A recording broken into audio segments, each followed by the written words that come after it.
Dando sequência, então, às nossas análises sobre fonte primária de energia, vamos falar sobre carvão e gás natural.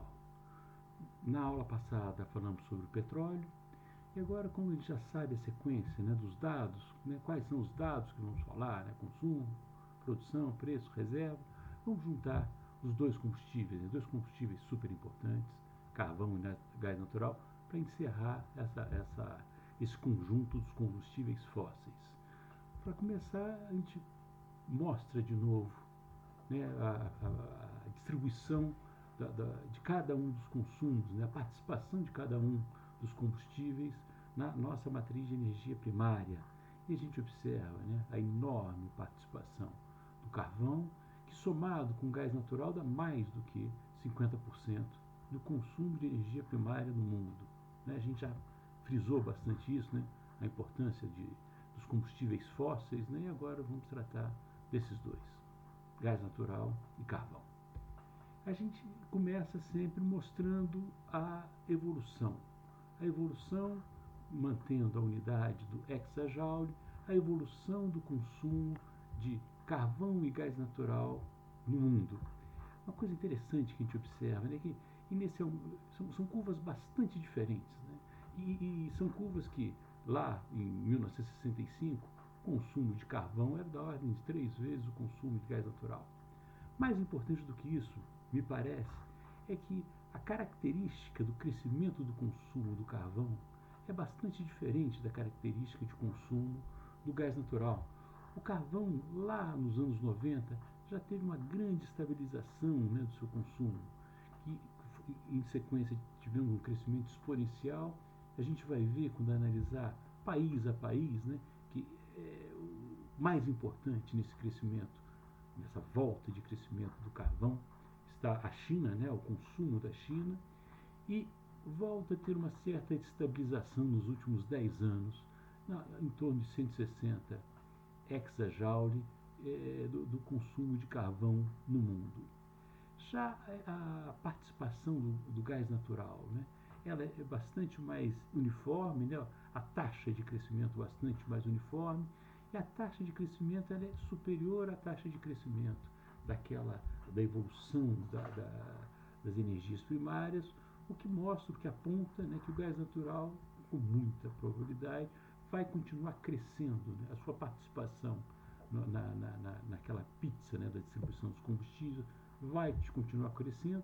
Muito provavelmente nos próximos 10 anos ele vai ultrapassar o gás natural, que em termos de emissão de CO2 não deixa de ser uma boa notícia. A gente vê isso analisando a taxa anual de crescimento de cada um. Eu botei a taxa anual de crescimento para o carvão. A gente observa o que foi dito, né, com essas taxas bem pequenininhas nos anos 90 e atualmente também, né, taxas negativas, né, uma taxa oscilando em torno de zero para o consumo do carvão. E quando a gente vê o gás natural, eu fiz uma curva diferente, botei uma média móvel, né, que meio que diminui as oscilações, né, atenua as oscilações da característica da taxa de crescimento, e a gente observa que eu disse mesmo, né, que a taxa de crescimento nos últimos 30 anos do gás natural, bastante estável, da ordem de grandeza de 2,5% ao ano, ou seja, um pouco superior àqueles 2% que vimos na taxa de crescimento da energia primária do mundo. De forma que tudo leva a crer que a participação do gás natural no consumo de energia mundial vai continuar crescente. Vamos falar daqueles 5 países, né? O consumo dos 5 países, o Brasil, evidentemente, os 2 grandes consumidores de energia do mundo e 2 países europeus. E o que a gente observa, né, quando a gente vê inicialmente, falando do gás natural, o grande consumidor é os Estados Unidos, consome da ordem de 3 vezes o que consome a China, que não consumia nada de gás natural, mas que já está naquele seu desenvolvimento e no seu aumento no consumo de energia, vem crescendo o consumo de todos os combustíveis, e a gente nota uma significativa diferença entre a Alemanha e o conjunto Brasil e França. Né? A Alemanha consumindo muito mais gás natural do que Brasil e França, refletindo de certa forma, né, características particulares né, de escolhas de cada país no, no, no, no, na definição do combustível primário que utiliza. Se a gente olha em destaque o Brasil, é importante ver que a escala desse gráfico é completamente diferente. Eu estou botando uma escala bem menor exatamente para ver a evolução do Brasil nesses últimos 50 anos. E o que a gente observa é uma participação pífia, né, até os anos 80, um pequeno crescimento inicial, um maior crescimento, e o que se observa nesses últimos 5, 6 anos é o reflexo dessa grande recessão que o país está vivendo. Né? Quando há uma recessão, há uma redução do consumo. Quando há essa redução do consumo está refletida aqui num dos combustíveis, que é o gás natural. Se a gente olha a distribuição mundial do gás natural no mundo, a gente vê o que a gente tinha dito, né? 21% nos Estados Unidos, um terço daquele consumo na China, a França e Brasil da ordem de 1%, e a Alemanha mantendo aqueles 2%, mais ou menos o mesmo equilíbrio que tinha na matriz de distribuição de energia primária. Se eu olho o carvão, a curva é completamente diferente. Né? A gente observa inicialmente, analisando a China, o enorme crescimento nos anos 2000 e a estabilização, né, nos últimos 10 anos. Então, o crescimento do consumo de carvão no mundo se deve à evolução do consumo de energia da China. A gente observa também claramente uma redução acentuada do consumo de carvão nos Estados Unidos. Há esse esforço, pelo menos de 10 anos, né, para uma redução de quase a metade nos últimos 10 anos do consumo de carvão nos Estados Unidos. Uma tendência mais antiga a gente observa na Alemanha. Né? A Alemanha com o consumo reduzindo desde a década de 90. Brasil e França desprezíveis aqui atrás.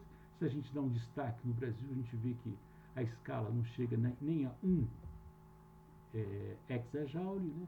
O consumo do Brasil e a produção do Brasil nesse combustível específico, no carvão, é desprezível, o que não deixa de ser, se a gente imaginar, né, o problema do CO2, o que não deixa de ser uma boa notícia. A distribuição, então, talvez seja a curva mais impressionante de todos esses tipos, né, de combustíveis, é você notar que mais do que 50% do consumo mundial de carvão está concentrado na China, consumo desprezível, né, do Brasil, e o consumo americano em forte queda. É bom falar dos produtores, né, os produtores de carvão e gás natural. Se a gente começa com carvão, ressalta o que foi dito. Né? Se eu falo em hexajoule, o primeiro produtor é a China, com 80 hexajoule, o segundo muito abaixo, né, com a produção da ordem de 15. A gente vai ver o Brasil está em 27ª colocação, ou seja, uma participação desprezível nesse mercado de carvão. Os Estados Unidos, em terceiro lugar, com 14 hexajoule. Se eu olho o gás natural, o maior produtor, também muito na frente dos outros, é os Estados Unidos, seguido pela Rússia, que é um grande exportador, e o Brasil vindo em 31º lugar, também uma posição bastante insignificante no mercado de gás natural do mundo.